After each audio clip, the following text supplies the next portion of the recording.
소리 들었나? 그래, 뭐야. 이제 2편 3장 2절 행정의 분류. 용어 설명, 기본 용어 설명인데, 용어가 아니고 사실은 개념이죠. 근데 공부를 할 때, 사실은 보학 공부는 개념이 중요합니다. 개념이 얼마나 정확하고, 잘 잡혀 있느냐가 중요하고요. 개념만 잘 잡혀가 있으면, 시험장에서 내가 정말 듣보자, 뜻도 보도 못하는 문제가 나오고 사례가 나오더라도, 개념을 딱딱 추려해 나가면, 객관식 문제에서 답을 못 낼 수가 없습니다. 그래서 그런 부분이 있어서 더더 좋은 거예요. 근데 이제 나중에 이제 정말로 뭐 이상할 때 내가 문제를 전혀 접근 못 하겠다, 예측 못 하는 그런 문제가 나올 수 있는데 그때는 개념을 잘 활용하는 게 되게 중요한데, 자, 오늘 50시간 더 갑니다. 이제 오늘의 마지막 수업이죠. 오늘의 마지막 수업인데 섭섭하시겠지만은 오늘 이걸로 끝낼게요. 끝내는데, 행정의 분류 두 번째 얘기입니다. 대인적 행정이, 혼합적 행정이, 대물적 행정이를 먼저 배우겠습니다. 원래 이 세 가지 분류가 원래의 분류고요. 다만 이제 주의해야 될 거는 대물적 행정 행위를 다 하고 나서는 물적 행정하고 대물적 행정이 어떻게 되느냐 구분하겠습니다.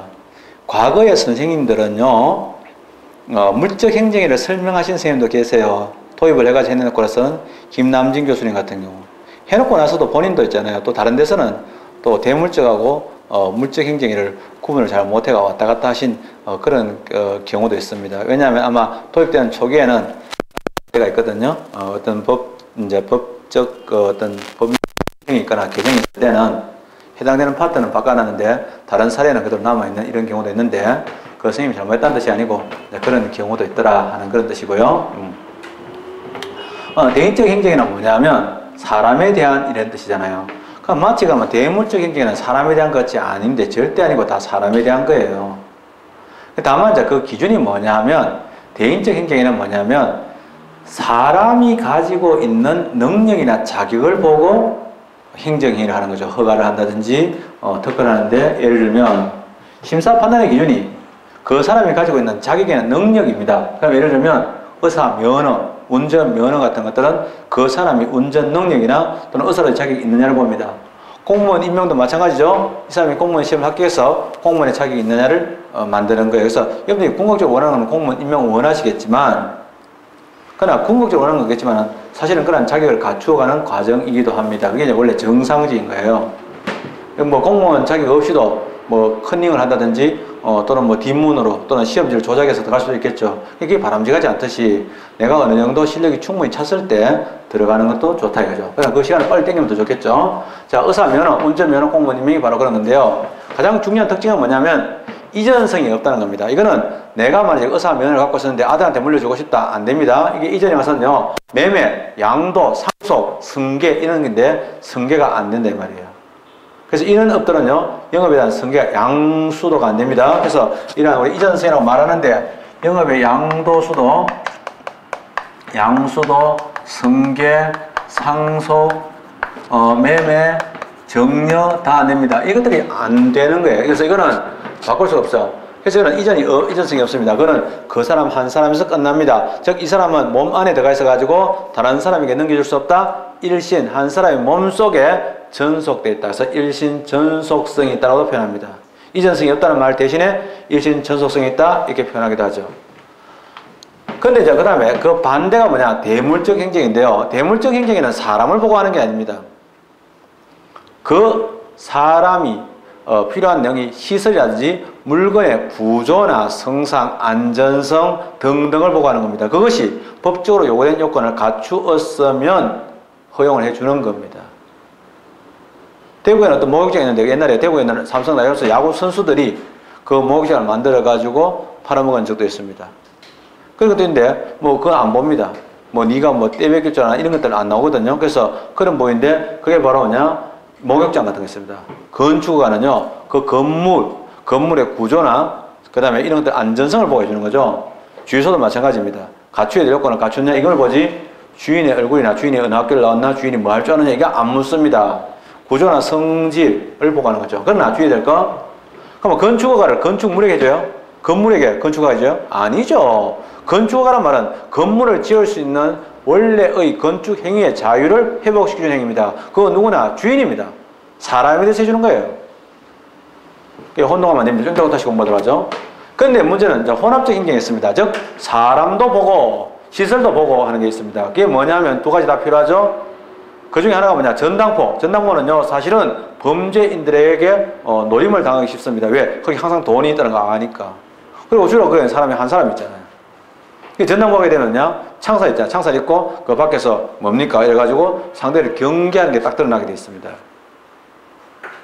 근데 전당포와 고물상은 이 공통점이 뭐냐? 공통점이 있잖아요. 작물이 흘러가는, 도둑이라든지 강도질 했을 때 그 작물 처리가 되게 힘드는데 작물이 흘러가는 루트가 됩니다. 그래서 경찰들이 제일 많이 다니는 데가 바로 저 전당포와 고물상입니다. 왜냐하면 훔친 물건들을 교환하는 게 제일 힘들거든요. 그게 사실은 쉽지 않아요. 처분하는 게 쉽지 않은데 그게 바로 전당포와 고물상을 통해서 이루어지거든요. 그래서 저거는요, 사실은 작물압이라는 게 있죠. 훔친 물건을 짜고 도둑과 더불어서 동업관계에 있어서 공생관계로서 짜고 작물을 처리해 주는 것을 작물압이라고 그러는데 작물압이 중에 전당포나 고물상이 많습니다.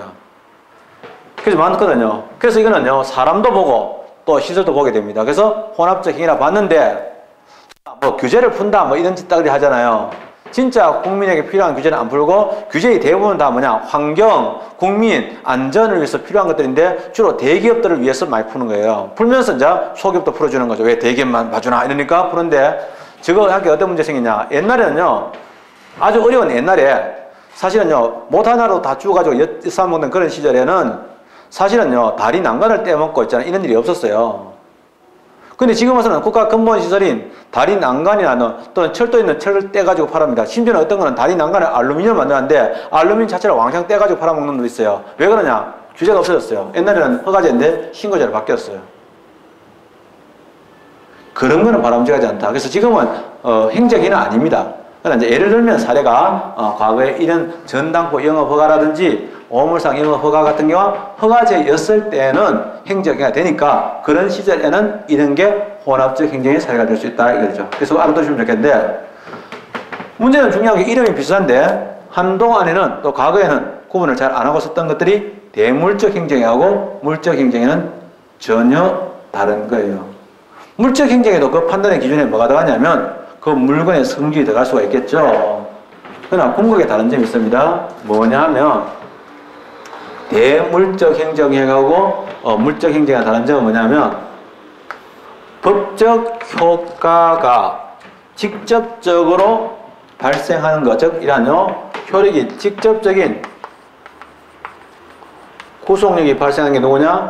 대물적 행정에는 사람을 구속합니다. 직접적으로 사람을 구속하죠. 즉 건축허가는 건축주에게 건축허가를 해주는 것이지 건축물에게 건축허가 해주는 것은 아니거든요. 목욕장에게 목욕장 영업허가를 해주는 게 아니라 목욕장 주인에게 해주는 거거든요. 그래서 사람에 대해서 하는 거지만은 물적 행정이 아까 봤지만은 주차 금지 구역의 지정은 사람에게 하는 게 아니라 물건에게 그 주차 금지 구역으로 지정하는 것이고 특정한 책상을 공물로 지정하는 것은 그거는요 물건에게 하는 거죠. 그래서 이거는 직접적으로 이거는 물건에 대해서 한다. 다만 물적 행정이라서 주차 금지 구역이 지정되게 되면 그 주차 금지 구역에 대해서는 누구나 그 다음에 바로 그 장소에서 누구나니까 일반적 그 장소에서는 구체적으로 법적 규율이 이루어지는데 사람도 간접적으로 구속되죠. 모든 운전자는 누구라도 거기다가 주차를 하면 안 된다는 효력이 생깁니다. 그래서 간접적으로는 사람에게 생기는 거죠. 그래서 사람에 대해서는 이거는요, 이런 간접적으로 구속이 발생한다. 또 하나, 또 어떤 징표가 있냐면 물적 행정이라는 것은 그 자체가 뭐냐? 이미 성질이 일반적이고 구체적 효력이 발생합니다. 즉 일반 처분입니다. 근데 아까 봤지만은 우리가 아무 말도 안 하고 일반 처분을 할 때는요, 일반 처분은 어디까지나 예외적입니다. 우리가 처분하게 되면 그 효력이 개별 구체적이지 일반 처분이 되는 경우는 잘 없습니다. 그랬을 때 그 성질이 일반적이고 추상적인 효력을 발생하게 되는, 구체적인 효력을 발생하게 되는 일반 처분은요, 대물적 행정은 어디까지나 예외적으로 인정되는 겁니다. 그러나 이거는요, 전부가 사실은요, 이거는 원칙적으로 사실 원칙적으로 물적 행정은 다 일반 처분에 해당하게 된다 하는 그런 차이점이 있습니다. 예. 그 다음에 두 번째가 뭐냐면 그 다음 이야기는요 직권적 행정위와 단독적 행정위와 그 다음에 협력을 요하는 쌍방적 행정이 나오는데 요거는요, 아까 전에 쌍방적 행정과 일방적 행정이 같은 겁니다. 아까 전에 일방적 행정이 설명했는데, 일방적, 직권적, 단독적 같은 표현입니다. 그래서 같은데, 행정했습니다. 즉, 협력을 요하는 행위가 협력을 요하지 않는 행위인데, 행정행위는 상대방의 동의나 승낙 같은 협력이 없이도 그 자체가 성립합니다. 즉, 단독행위이지만, 그 자체가 효력의 발생을 위해서는 상대방의 협력을 요하는 것, 쌍방적 행정인데 주로 수익적 행정이 많고, 그 다음에 그렇지 않은 것을 일방적 행정인데 그거는 주로 침해적 작용이 많다. 설명한 거고요. 요식행위와 불요식행위 나오는데요. 중요합니다. 행정이 즉 의사표시를 할 때 의사표시하는 방법에 대한 얘기인데요. 의사표시할 때 어떤 법이 정한 방식을 법정이라고 하는데요. 법정 방식에 의하는데 법정 방식의 대부분이 뭐냐 문서나 서면을 요구하는 경우도 있고 문서나 서면을 요구하지 않는 경우가 있습니다. 요구란 말은 꼭 문서로 해달라 또는 서면으로 해달라 이런 얘기인데요. 이때 문서에는 전자문서도 포함됩니다. 근데 이러한 요구하지 않는 행위를 불요식행위라고 그래요. 그리고 요구하는 행위를 요식행위라고 합니다. 그러면요, 요구하지 않는 행위는 어떻게 표현되냐면은 서면 또는 구술로, 즉 서면도 좋고 구술, 요새는 구술이라는 말 대신에 말로라고 표현돼. 구술이라는 말과 구도 같은 말입니다. 말로라는 뜻인데 요즘은 한글화 시켜가지고 말로라고 표현하는 그런 법률 문장도 나오는데 말로 해도 좋다.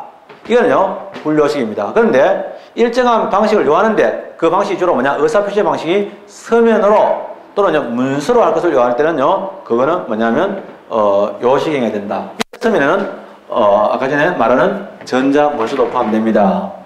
그런데 이제 우리가 이제 중요한 내용들이 나오는데 이제 그러면 원칙적으로 이제 이게 요식행위냐 불요식행위냐 하는 것들이 대단히 중요하고요. 앞으로 또 나오게 됩니다. 그러나 미리 공부해서 나쁠 거 없으니까 미리 공부해놓고 한번 들어가 보도록 하죠. 그러면 우리가 제일 관심 있는 부분이 뭐냐 하면 우리가 배운 게 있어요. 배운 게 뭐가 있냐면 두 가지가 있는데 하나가 뭐냐 하면 앞에 제가 공부한 게 사인의 공법행위 공부했어요. 그죠? 공부했는 거 한번 봅시다. 우리가 법률행위는 사인의 공법행위 있고요. 적인한 신청이나 신고가 있고요. 그 다음에 공부한 게 뭐냐면 법규 명령 공부했어요. 그 다음에 행정규칙 공부했어요. 그 다음에 지금 행정행위 들어왔거든요. 이렇게 들어왔는데 들어왔는데 행정행위의 경우는 우리가 배울 때 두 가지가 있었어요. 하나가 법률 행위적 행정행위와 준 법률 행위적 행정이었습니다. 준 법률 행정행위는 법에서 정한 효력이 발생한다. 이런 말을 한 적이 있는데요. 자, 이랬을 때 요 행위가 원칙적으로 요식이냐 불요식이냐 하는 문제가 많이 출제됩니다.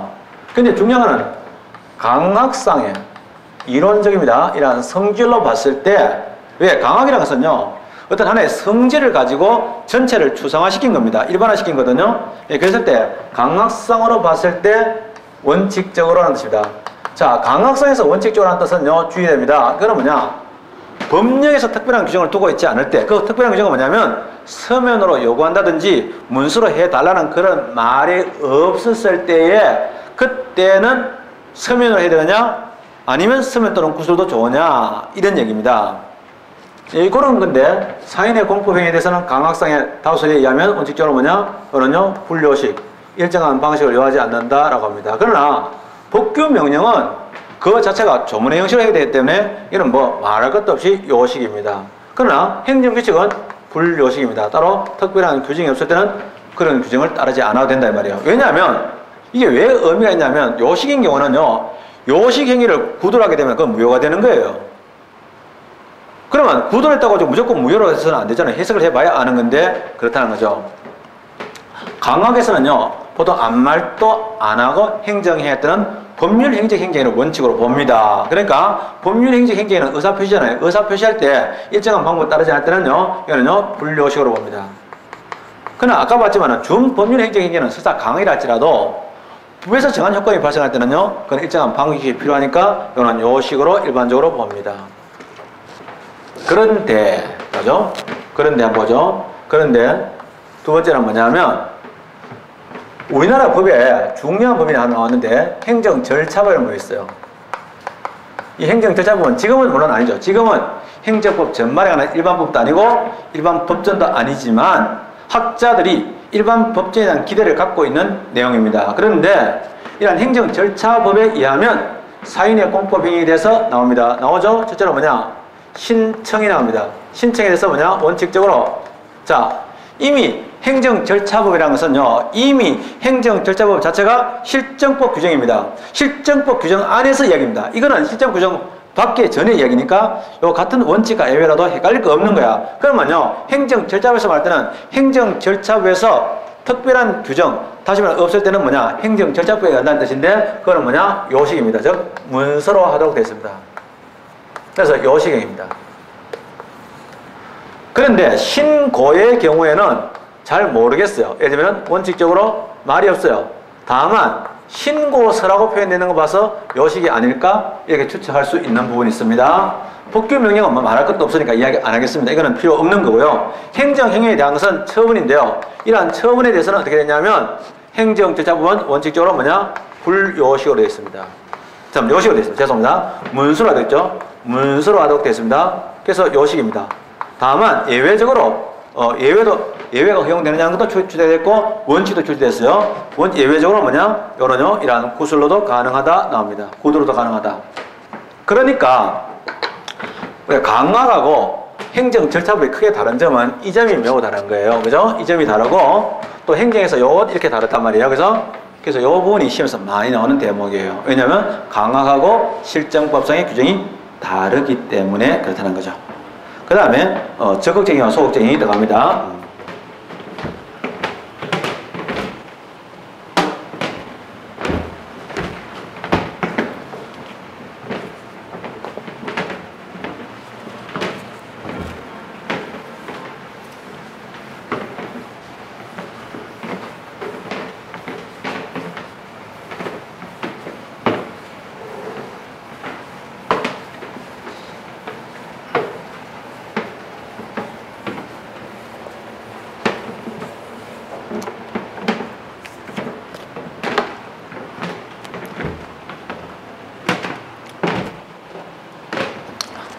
적극적, 소극적 이 말 자체의 뜻만 가지고도 필요하겠지만은 중요하다고 생각합니다. 자, 행정행위로 인해서 이런 행정행위의 효과죠. 이러한 효과로 인해서 어떤 법률 관계가 있잖아요. 이러한 법률 관계의 변동입니다. 변동은요, 바뀌는 걸 얘기합니다. 즉, 한번 봐봐요. 발생, 변경,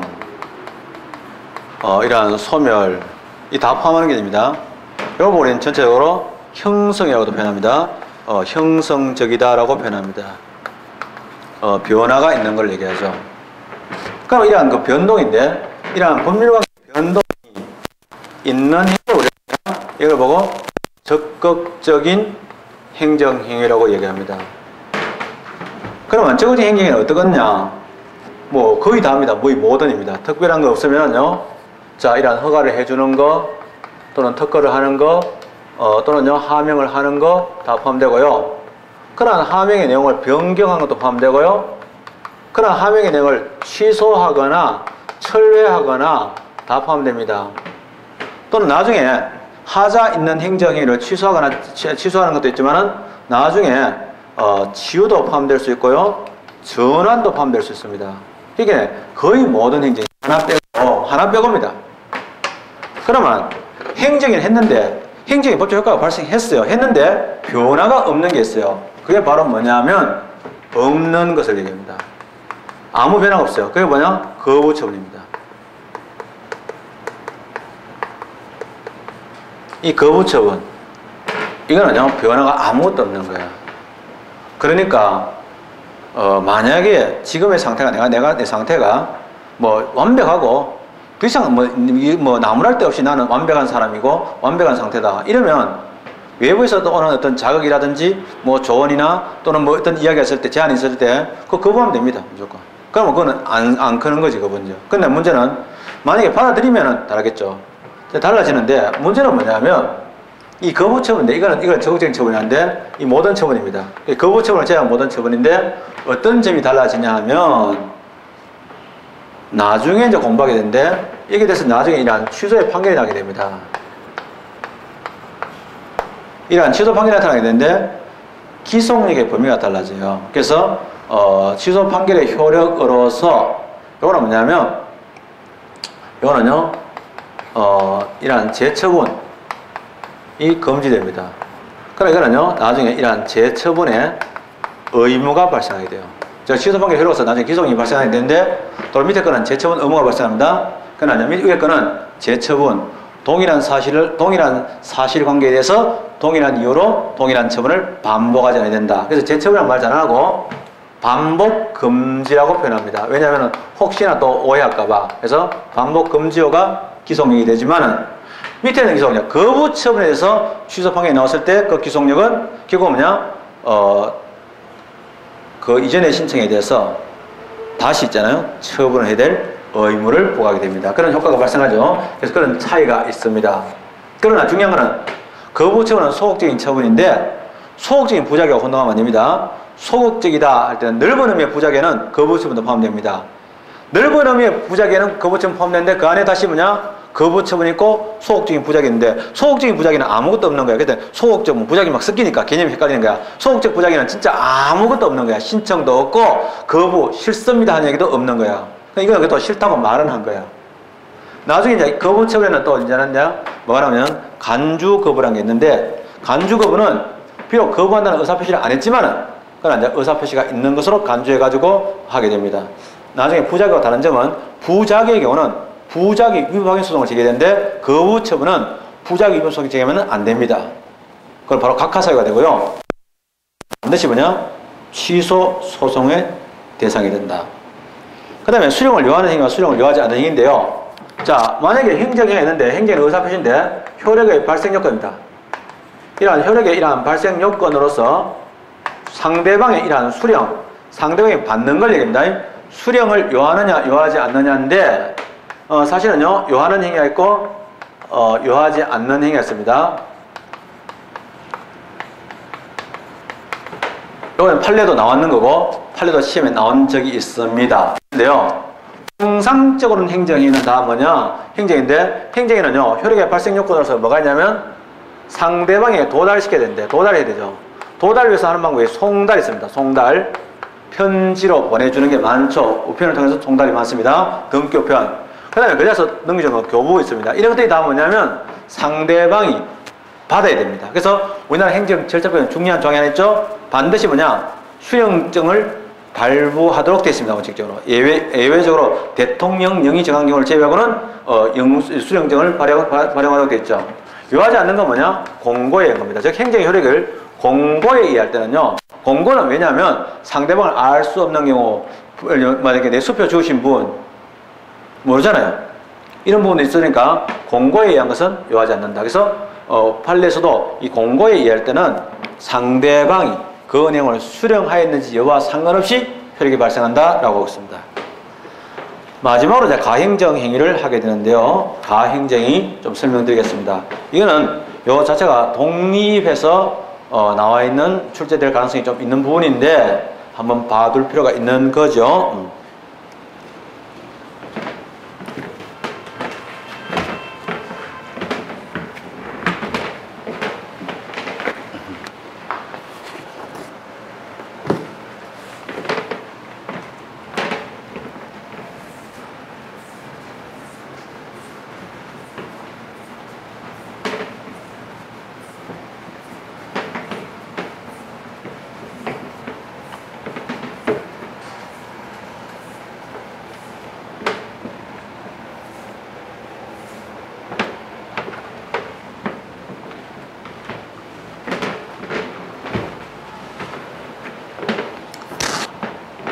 가행정 행위가 있는데요.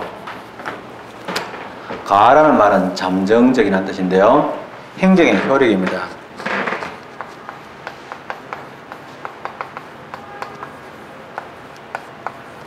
이러한 행정의 효력은 아직까지 자세히 안 배웠죠. 제5절에서 상세히 공부하게 되는데 그런 행정의 효력 중에서 만약에 허가가 있다. 그럼 허가란 말 뜻은요, 원래의 자유를 회복시켜주는 게 허가입니다. 원래 사람은 자기 땅에다가 자기 집을 지을 수 있어요. 그거 본래 자유입니다. 근데 국가가 왜 간섭을 하냐 하면, 그런 집을 지가 사는 경우도 있지만은 사가지고 지어서 팔아먹는 경우도 있죠. 팔아먹을 때 부실한 건축이 가능하기도 합니다. 또 자기가 짓더라도 부실한 건물을 지을 수도 있겠죠. 자, 이랬을 때 위험이 발생하니까 위험을 예방한다는 차원에서 위험 예방이 바로 질서 유지고 공익인데, 공익을 위해서 일단은 국가가 일일이 따라다닐 수 없으니까 미리 부작용을 전 국민에게 부여한 다음에, 요건이 되시는 분은 건축하시려면 오셔가지고 신청을 하십시오. 심사를 하고 나서 다른 거 안 보고 건물로서의 안전성에 필요한 요건을 갖추고 있으면 다른 이유 달지 않고, 그 말은 기속이라는 뜻입니다. 즉 다른 공익을 핑계 대가지고 거절하지 않겠습니다. 요건만 갖추시면은 무조건 자유를 회복해 드리겠습니다 하는 게 본래 허가제의 내용이에요. 그럼 허가 효력은 뭐냐? 자유가 회복되는 거거든요. 그러면 시장 허가를 해줬는데 내가 시장을 하나 개설하려고 상인연합회가 만들어가지고 시장을 만들었는데, 만들 때는 당연히 대지문에다가 고사 지내면서 우리도 과거에 남대문 시장 또는 서문시장 이런 것들처럼 두고 오랫동안 번창하는 시장 되려고 했는데 한 달 다 건물 다 지었어요. 근데 6개월 뒤에 행정처에서 이제 그만. 이거 말이 되겠어요? 그런 걸 생각할 수 있겠어요? 또 허가 받았을 때 이거 언제까지 가는 거예요? 물어봐야 안 하죠. 특별한 말 없으면 계속 가는 겁니다. 그런데 문제는 그거 말고, 만약에 어떤 도시에서 축제를 위해 가지고 하는데 그 기간 동안 한 5일 동안, 일주일 동안 원래 도로는 도로로 사용해야 되죠. 그러나 도로를 일부를 제한했을 때 도로 사용하는 불편을 감수하더라도 이번 축제의 의미가 크기 때문에 한 일주일 정도는 여기서 표류시장을 하고 싶습니다. 그럴 수 있죠. 그러면 그거를 열어주었을 때 그 시장의 효력은 잠정적이죠. 이걸 우리는 잠정이라고 표현합니다. 근데 그렇게도 이야기하는데요. 문제는 이제 이에 대한 이야기인데, 그럴 때 효력이, 자, 우리가 특별하게 공무원 됐을 때 공무원 임명받으면, 야, 내 공무원 이거 언제 잘리지 언제 그만둘지 모르겠는데 겁난다, 이 생각하는 사람 별로 없어요. 한번 공무원으로서 임명의 효력이 발생하면 특별한 이유 없으면 그대로 계속 간다 이거죠. 그런 행정위를 우리가 뭐냐면 행정 효력이 종국적이라고 표현합니다. 그러니까 특별한 거 없으면 변한 거 없이 계속 간다. 즉 행정청에서 행정위를 해서 의사가 결정되면 결정된 효력은 그대로 간다, 이걸 보고 종국적인데, 이런 효력을 우리가 이런 행정위를 종행정행위라고 표현합니다. 그러니까 우리가 보통 일반적으로 알고 있는 거의 모든 행정은 다 뭐냐? 종행정입니다. 그래서 통상에 거의 모든이죠. 그래서 이러한 통상적으로 이러한 거의 모든 행정에는 다 뭐냐? 종행정해야 되는 게 맞겠죠. 그런데 처음부터 아예 있잖아요. 효력을 종국적으로 갈 수가 없는 게 있습니다. 왜냐하면 성시상 그렇거든요. 예를 들면 자, 관세가 있어요. 세관이 있거든요. 그러면 세관 행정의 핵심이 뭐냐면 오늘은 경쟁력인데, 국가가 국민의 어떤 산업의 경쟁력을 위해서 존재하는데, 문제는 세관은 두 가지입니다. 하나가 관세를 징수하는 목적도 있고요. 또 하나가 물류를 빠르게 해야 됩니다. 물류에 방해가 되지 않아야 되거든요. 만약에 우리가 잘 알다시피 작은 나라 중에서 전 세계 중에서 유명한 항공사가 있는데 KLM 이런 거 있습니다. 네덜란드 항공사가 유명하거든요. 전 세계적으로 아주 크죠. 왜 그렇게 합니까? 네덜란드의 그 튤립 꽃을 있잖아요. 화훼인데 그 꽃을 유럽으로 수송할 때 비행기로 수송하거든요. 시간을 요한단 말이야. 근데 그거 하려고 싼 배 놔두고 있잖아. 자동차 놔두고 비행기로 날아가지고 그 몇 시간 줄이려고 했는데 유럽 안에서 뭐 큰 차이가 나겠어요. 그죠? 사실은. 그런데 통관하는데 10시간 걸렸다. 곧 다 시들어 죽죠. 희귀네. 통관의 경우는 두 가지가 있습니다. 하나가 뭐냐? 탈세가 전혀 없도록 하는 거, 밀수가 전혀 없도록 하는 것도 중요하지만, 또 하나는 뭐냐면 통관의 신속성도 굉장히 중요한데 이 두 마리의 토끼를 잡기가 쉽지 않단 말입니다. 왜냐하면 자, 통관할 때 컨테이너가 들어오거든요. 여러분들 컨테이너 같은 경우는 제가 들어보니까 배 한 개가 몇십만 TU, 컨테이너 뭐 그 단위가 TU 뭐더라고요. 그 몇십만 몇 개를 가지고 와서 한목에 부리는 경우도 있어요. 그래서 이 하역 작업인데 그냥 컨테이너 딱딱 챙기니까 막 팍팍 그 컨테이너가 들어오는 거야. 근데 여러분들 컨테이너 멀리서 보면 작지만은 가까이 보세요. 어마어마하게 크잖아. 컨테이너 집도 만들잖아.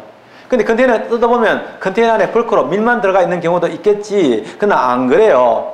우리가 그거보다 조그마한 그 회사들 보면 뭐 항공, 뭐 물류 항공 뭐 배송 회사들 있잖아요. 유명한 회사도 많지만은 작은 것들 많아. 그게 뭐냐면 그 컨테이너 안에다가 작은 물건을 얼마나 잘 챙겨 넣으면은 도로 남는 거야. 그 새끼면 쪼개가지고 파는 거지. 그러면 그 안에 또 박스가 들어가 있어. 나무 박스가 다 있는 거야. 나무 박스가 쫙 이렇게 있어가지고 여러분들 나중에 그 뭐냐 집을 그렇게 꾸밀 때 뭐 여러분들 그런 얘기 하겠죠. 여러분들 부자들이니까 뭐 엄청나는데 집으로 이렇게 나무를 이렇게 짜거든요. 저도 이제 그걸 한번 해봤어요. 이게 이제 가구를 짜고 해봤는데 책장 같은 거 짜는 걸 해봤어요. 개인적으로 저는 이제 그걸 좋아해가지고 이 원목 이렇게 미송되는 거 두꺼운 거 이걸로 했는데 나무로 짤 때 있잖아요. 무지무지 싼 나무가 있어요. 그게 뭐냐면 미송인데 그 컨테이너 안에 그 박스를 나무로 짜거든요. 그걸 뜯는 게 있어요. 그게 못자국은 있지. 그게 못자국은 있어가지고 그게 보면은 막 이렇게 영어로 이렇게 써가지고 지금 어떤 인테리어 뭐 레스토랑 가면은 일부러 그걸 써붙이는 것도 있는데 그거 진짜로 있어. 그게 막 그 스탬프가 딱 찍혀 있는 거야. 나무에 막 검정으로 이렇게 막 영어로 써가지고 뭐 바이어 뭐 해가지고 나온다고. 그건 무지싸요. 그거는. 그게 무지싸가지고 집에 가가지고 그걸 하면은 그거 이뻐. 나무가 그 잘 말란 거거든. 왜냐하면 그 컨테이너 박스가 이렇게 하면 경고성이 있어야 되니까 잘 말라가지고 비교적 싸. 굉장히 싸. 그거는 대표질 해가지고 그 대표질도 그러면 전기 대표질 해달라 그러면 해주거든. 그러면 딱 뽑아가지고 쭉쭉 나무자 뭐 책장 같은 거 만들고 뭐 이런 애기 같은 애기들 노는 거 막 쫙 만들면 좋아해요. 무지 좋아하거든. 그런데 그 나무로 박스가 또 짜기가 있는 거야. 그 못을 다 뜯어야 돼. 튼튼하게 만들어야 돼. 뜯어 박스가 또 냉동돼 있잖아. 그럼 뜯어가지고 그 안에 히로뽕이 없다는 보장이 있습니까? 또 만약에 예를 들면은 소고기를 수입한다고 해놓고서는 사실은 뭐냐면 위험한 물질인 내장 같은 거 수입 안 나는 보장이 있습니까? 다 뜯어봐야 되는 거야 원래는. 한 개 뜯어보면 다 나머지가 다 그거예요? 아니지. 그러면 안 뜯어보고 어떻게 합니까? 원래는 다 뜯어보고 물건이 확정되면 그 물건에 따라서 아 이거는 가공된 고추네, 가공 안 된 고추에 따라서 관세가 달라지는 거야. 그러면 그걸 다 뜯어봐야 되는데 뜯어보고 그거 다 뜯어보고 앉았다가는요 날 셉니다. 세관직은 100만 명 뽑아라도 안 됩니다. 근데 세관직은 그렇게 뽑을 수도 없고 또 날새도 안 하는 거잖아요. 그러면 통과시키면 또 밀수분 더 갑니다. 이런 부분이 존재하니까 어떻게 하면 좋겠나? 일단은 믿자. 믿는 거야. 그래서 뭐냐? 미리 서류를 다 만들어가지고 제시하라 이거야. 그러면 칭따오에서 저희들이 발주를 해가지고 언제 인천항에 고추가 100만 톤이 들어옵니다. 그거 다 고추입니다. 그리고 이거는 가공된 고추입니다. 이렇게 들어오는 거야. 그럼 가공된 고추에 따라서 일단은 뭐냐? 네 말 믿고 완전히 믿는 건 아니야. 완전히 믿지 않고 네 말 일단은 듣고 네 말한 대로 그냥 부과합니다. 그러면 고추니까 100만 톤, 100억에다가 곱하기 예를 들면 관세 해가지고 10% 적용해서 10억 내놔 하고 받아내는 거야. 그런데 만약에 가공된 게면 관세가 100억이야. 나중에 바꿀 수도 있어. 일단 네 말이 맞다니까 네 송장을 보고 운송장을 보고 내가 해주는데 아니면은 새로 바꿀 수 있는 거야 이거야. 바꾸는 게 뭐야? 변하는 거죠. 가변. 본래 행정에는 우리가 배울 때 수익적 행정행위나 준사법적 행정행위가 불가변형이 강하다는 거지. 행정에는 원래는 취소 처리하는 게 원칙이 아니죠. 예외적으로 취소 처리하는 거지. 어떻게 행정에서 취소 처리가 자유롭겠습니까? 행정이 한번 했으면은 취소 처리하지 않는 게 원칙이란 말이에요. 그러니까 불가변형이 존재하는데 불가변형에 제한을 받을 수가 있는 거잖아요. 그러니까 불가변형 신경 쓰인다는 거야. 그러니까 처음부터 불가변형 안 걸리려고 말을 똑바로 한 거지. 이거 불가변형 안 걸리는 잠정적인 거야. 나중에 바꿀 수 있어 이거죠. 그래서 그 효력이 처음부터 예정되기를 잠정적으로 예정된 게 있습니다. 이랬을 때 잠정적으로란 말을 우리는 법률적으로는 우리말로는 임시란 말을 많이 쓰고요. 외놈들의 용어가 남아있는데 그걸 보고 가짜는 뜻이죠. 가행정행위라고 표현합니다. 그래서 가행정행위라고 얘기하더라. 이거는 학문적인 용어거든요. 이런 가행정행위는 첫째로 뭐냐면 이 가행정행위라는 것 자체는 강학성의 개념인데 문제는 이 이론 자체가 선생님들에 의해서 활발하게 또 누구나 언제나 참여하고 있고 또 일정한 룰에 따라서 동일한 대상을 가지고 이야기하는 게 아니라 선생님들 중에서 관심 없는 놈은 아예 이야기 안 하는 놈도 있고 이야기하더라도 지 이야기만 하고 말아. 그래서 우리가 객관식을 문제를 풀 때 객관적인 또는 통설적인 기준을 좀 찾고 싶은데 그게 좀 잘 안 되는 면이 좀 있는데 어쨌든 간에 제일 중요한 내용은 뭐냐면 표현이 잠정적이다. 그래서 사실은 이거는요 제일 중요한 목적이 뭐냐, 불가 변역을 제한하기 위한 것입니다. 이러한 제한하는 그런 기능이 있다, 목적이 있다, 이렇게 이해할 수 있고요. 두 번째는 뭐냐면 부관하고 구별되는데요. 잘 알겠지만은 가행정행위는 본행정입니다. 저 가행정위는 그 자체가 본행정이고 종된 게 아닙니다. 그래서 이거는요 그 자체가 본래의 본행정입니다. 그 자체가 하나의 행정이고 이거는요 부관처럼 종된 의사표시가 아닙니다. 그래서 이건 부관하고는 다르다. 부관하고는 구별되고요. 자, 그 다음에 내용 들어가는데, 그러면 가행정에 대한 개념 구별이 중요한데요. 구별되는 개념 나옵니다. 자, 여기서 이제 억수로 골치 아픕니다. 구별되는 개념 조금 이따 얘기합시다. 이거는 아직까지 가행정에 대한 개념도 안 잡혔는데, 유사한 다른 개념 이야기하면 별로 안 좋으니까 사례를 먼저 말씀드릴게요. 자, 이러한 사례가 나오는데, 사례 중에서 가장 중요한 것 중에 하나가 관세, 이러한 관세의 예납. 아까 말씀드렸지만은 관세를요 통관하잖아요. 그러니까 관세사가 돈을 많이 버는데 정상적인 관세를 못해서 돈을 많이 버냐? 그렇지는 않아요. 뭐 그렇게 어려운 내용 없고, 통관 업무는 상사 직원들이 더 잘 알아요. 근데 문제는 세관하고 좋게 가야 되겠죠. 급할 때는 우리 거 좀 빨리 좀 빼주십시오. 그거 잘하면 훌륭한 관세사로 인정받을 겁니다. 그죠? 그랬을 때 조금 바꾸는 게 있단 말이에요. 있어요. 우리나라 법원은 아니겠지만은 어느 나라의 법원 같은 데는 여러분들 만약에 구속됐을 때 징역 5년, 6년 이건 별로 신경 안 써요. 그런데 주로 이제 들어가게 되면 초범은 보석으로 나오잖아요. 나오는데 보석 결정이 나왔단 말이야. 그럼 보석 결정문을 받아야지 오늘 내일부터 검찰에 가가지고 어떻게 하잖아. 근데 그게 늦게 나오면 저녁에 안 하거든. 그럼 하루 더 있어야 돼. 그러면 그 안에 들어가는 회장님 성질 나지. 금방 잘려. 그러니까 뭐냐, 빨리 해야 되겠지.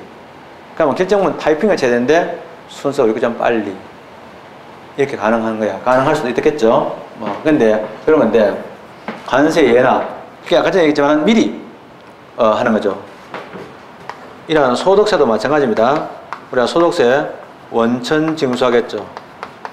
근데 잘 알겠지만 똑같은 공무원의 월급이 200만 원이라도 나중에 200만 원, 1년에 2,400만 원 받다 칩시다. 연봉이 2,500만 원이라도 나중에 이 사람이 공제되는 액수가 많으면 세율이 낮아져 가지고 환급받는 액수가 많아질 것이죠. 그러면 이거는요 사실은 원래는 이 사람에게 공제된 액을 빼고 나서 세율을 적용해야 되는데 원천 징수할 때는 그렇게 안 하잖아요. 자, 이랬을 때 이걸 보고 뭐냐면 잠정적으로 이러한 잠정적인 세율을 적용한다 또는 세율을 정해서 부과한다 이게 되죠. 그래서 잠정적으로 부과한다. 이것들이 바로 대표적인 가행정행위에 들어간다 이게 되죠. 그 다음에 또 나온 게 뭐냐면, 자, 어떤 공무원이 있는데 주로 이제 제일 힘든 게 뭐냐 하면은, 공무원의 경우 힘드는 게 내가 못한 거 그거는 괜찮아. 직원이 사고 치는 거 어쩔 수가 없어. 포항해양경찰서, 자, 해양경찰서가 있거든요. 울릉도 해양경찰에 대한 관할이 누가 하느냐? 포항해양경찰서 관할이에요. 내 친구 아버지가 포항해양경찰서장을 했는데 울릉도에 있는 좀 멉니다. 헤엄치면 좀 한참 가야 되는데요. 울릉도에 있는 경찰에서 휘발유를 팔아먹었어. 그게 나중에 걸렸어. 그게 잘렸어. 좀 억울하겠죠, 사실은. 뭐 물론 감독 책임이야. 그러면 이제 감독 책임을 잘못했다. 그러면 만약에 농민 시위를 진압하는 과정에서 농민을 때렸다. 정경은 안 때렸다. 다쳐가 죽었어. 난리 났어. 일단은 뭐냐, 신문에 여론이 나쁘니까 진상은 아직 몰라. 진상은 모르니까 그거는 앞으로 징계위원회를 열어가지고 사실관계를 조사를 하고 양쪽 얘기를 다 들어보고 증거를 수집해서 판단을 해야 됩니다. 근데 시간이 많이 걸리는데 시끄러워. 근데 만약에 이 사람이 지휘나 감독권이 없는 지휘 무능력자가 있다면 그대로 이렇게 위험하니까 일단은 잠시 나와 있어라 이거죠. 그게 바로 직위 해제예요. 직위 해제는요, 징계 처분을 받게 되면은 바로 풀립니다. 징계위원회에서 징계를 하기로 또 하지 않기로 결정하면 그걸로 끝납니다. 이러한 직위 해제 같은 것들이 바로 뭐냐, 잠정적인 내용에 들어가는데, 중요한 거는요, 자, 이래서도 이것이 이제 사례인데, 구별되는 개념에 유사 개념들이 있어요. 첫째는 이제 시험에서 나오고 판례에서 이야기되는 것들 중에서는 다단계 결정이 있습니다. 다단계 결정.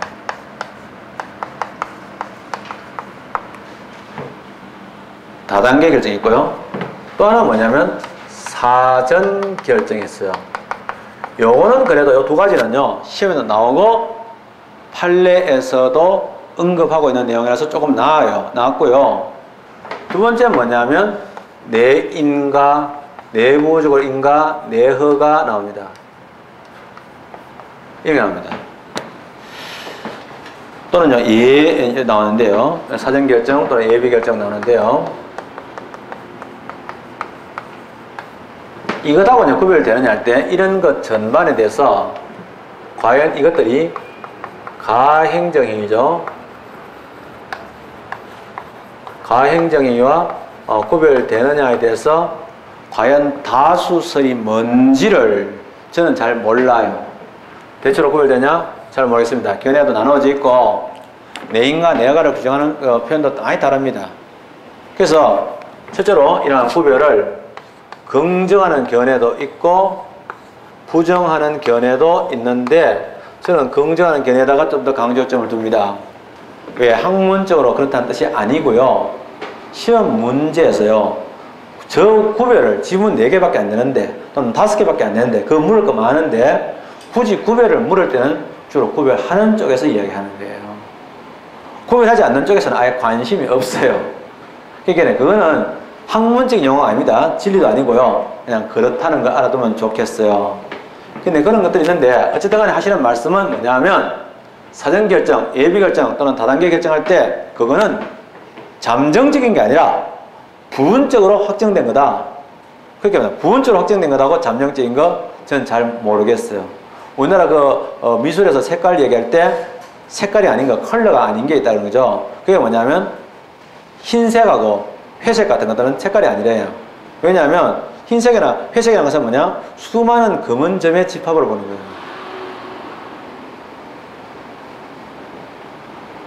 뭐 그렇게 말한답니다.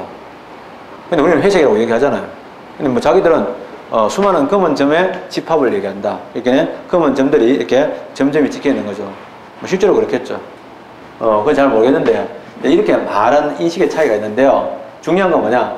다단계 결정, 사전 결정은 판례가 시험에 나오는데 선생들이 가행정의를 물어보고 싶은데 양심적이고 상식적인 선생들은 자, 이론적으로 완전히 통일이 안 돼 있고 또 정리가 깔끔하게 되어 있지 않은 내용을 묻기가 좀 좋지 않잖아요. 그런데 분명히 이런 제도가 존재하는데 과거에는 이런 결정이 존재하는데 심지어는 사전 결정 같은 것들은 과거에는요, 이걸 일부 내부 행위라고 본 적도 있어요. 근데 과거에 이 내부 행위를 보는 견해도 있어요. 저거를 왜냐하면 내부적인 의사 결정으로 보기 때문에 내부 행위를 보는 견해도 있는데 과거의 내부 행위는 행정소송의 대상으로서의 처분성 인정 안 했던 적도 있거든요. 그러니까 그런 걸 안 묻고 그냥 판례만 묻는 거야. 판례만 묻는데 그 중에서 다단계 결정 지금 이거 얘기합니다. 사전 결정, 예비 결정에 대한 얘기하고 있는데요. 이거 과거에는 처분성 잘 인정 안 되는 걸로 봤던 것들 중에 하나인데 크게 유명한 거 두 가지가 있어요. 하나가 뭐냐? 폐기물 처리장.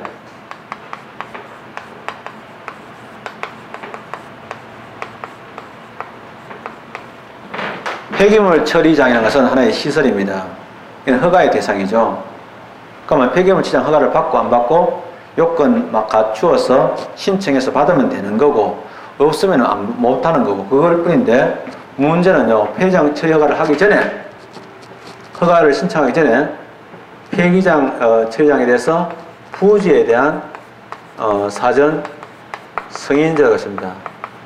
요걸 사실은 그렇게 말 안 하고 부지에 대해서 적정이다 또는 이러한 부적정이라고 하는데 부적정 통보라는 게 있어요. 그래서 신청해가지고 폐기물 처리장에 대한 시설은 내가 요건을 맞춰서 내 마음대로 기계니까 넣을 수 있는데 그건 맞추겠는데 장소는 내 마음대로 안 되잖아. 이 장소가 폐기물 처리장 만들어도 되는 장소예요? 안 되는 장소예요? 이거를 묻는 거죠. 환경을 문제야 되니까. 요거는 뭡니까? 요거 어떤데? 요거 우리 판례가 행정소송으로서의 대상으로서 처분성인데 처분성 중요합니다. 아무 말도 안 하고 처분성이라는 말은요. 요것만 따로 소송 이런 뜻입니다. 요것만 따로 소송을 우리는 뭐라고 하자면 독립한이라고 표현한다. 요것만 따로 이런 뜻입니다. 요것만 따로 행정소송의 대상이 될 수 있느냐? 아무 말도 안 하고 처분성이 할 때는 요것만 따로 처분성이 있느냐? 그래서 부관 같은 거는 부담을 제외한 나머지 부관은 처분성이 없다는 것은 독립한 처분성이 없는 거지. 당연히 있잖아요. 본행정과 합치면 당연히 가능하지. 그런 이야기 아니에요. 그죠? 알던 문제였죠. 그 다음에 원자로입니다. 역시 마찬가지죠. 이것도 민원 발생하는 거죠. 그러니까 원자로에 대한 부지에 대한 사전 승인이 있습니다. 부지에 대한 사전 승인인데 원자로 부지에 대한 사전 승인 나옵니다. 이거 독립한 처분성 있나? 대답 못하지요. 예를 들면 바이러스가 생물이냐 무생물이냐 그거는요 유기체, 생물하고 생체하고 결합할 때는 생물적인 특성을 보이고 유기체가 분리되어 있을 때는요 생명체가 분리되어 있을 때는 무기물처럼 행동한다 이 말이죠. 이게 무서운 놈들이죠. 이게 부지 사전승인데 부지 사전승인하고 원자로에 대한 건설 허가를 사실은 건설 허가 받으려고 하는 거잖아요. 그러니까 부지에 대한 사전승인이 처분성이 있느냐에 대해서는요 건설 허가를 기준해 가지고 건설 허가 전에는 독립한 처분성이 있습니다. 그러면은 부지에 대한 사전 승인만 가지고 왜 부지에 대한 사전 승인을 거부하느냐? 이것도 가능합니다. 또 이웃 주민이 왜 해주느냐? 이것도 가능할 수 있어요. 그런데 후에는요, 후에는 가능하지 않다. 그때는 뭐냐면 건설 허가에 포함되어 있습니다. 건설 허가 할 때 그 밑에 부지도 있고 건물도 있고 기계도 있겠죠. 그러니까 같이 해가지고 그 중에 하나가 잘못됐으니까 원자로 부지에 대한 원자로 건설 허가를 취소해달라 하면서 이유가 뭐냐면 전부 다가 아니고 부지가 잘못됐다. 그래서 그거를 다르게 표현하면 원자로 건설 허가를 다투면서 부지에 대한 하자를 이야기해야 된다. 이렇게 말하는 거죠. 그 판례가 밑에 있습니다. 그 다음에 또 하나가 뭐냐면 주택 건설 사업에 대한 사전결정의 효력에 대한 것인데요. 사전결정인데 사전결정에 대해서도 판례가 나와 있습니다. 그래서 주택 건설 사업 계획 나오죠. 그래서 사전결정. 그래서 이러한 주택 건설 이러한 사업, 이러한 계획에 대한 이러한 사전결정 결과적으로 그냥 처분성 인정했다는 거죠. 재량 일탈 남용이 아니다 라고 판단해 준 거는 행정소송의 대상이 된다고 인정을 했다는 이야기입니다. 그죠? 예. 이런 이야기가 나옵니다. 특별히 뭐 아주 날씨가 또는 기후가 안 좋아서 신체적으로 힘드신 기간을 잘 보내신 것 같습니다. 예, 고맙고요. 예, 다음 주에 뵙겠습니다. 예, 고맙습니다.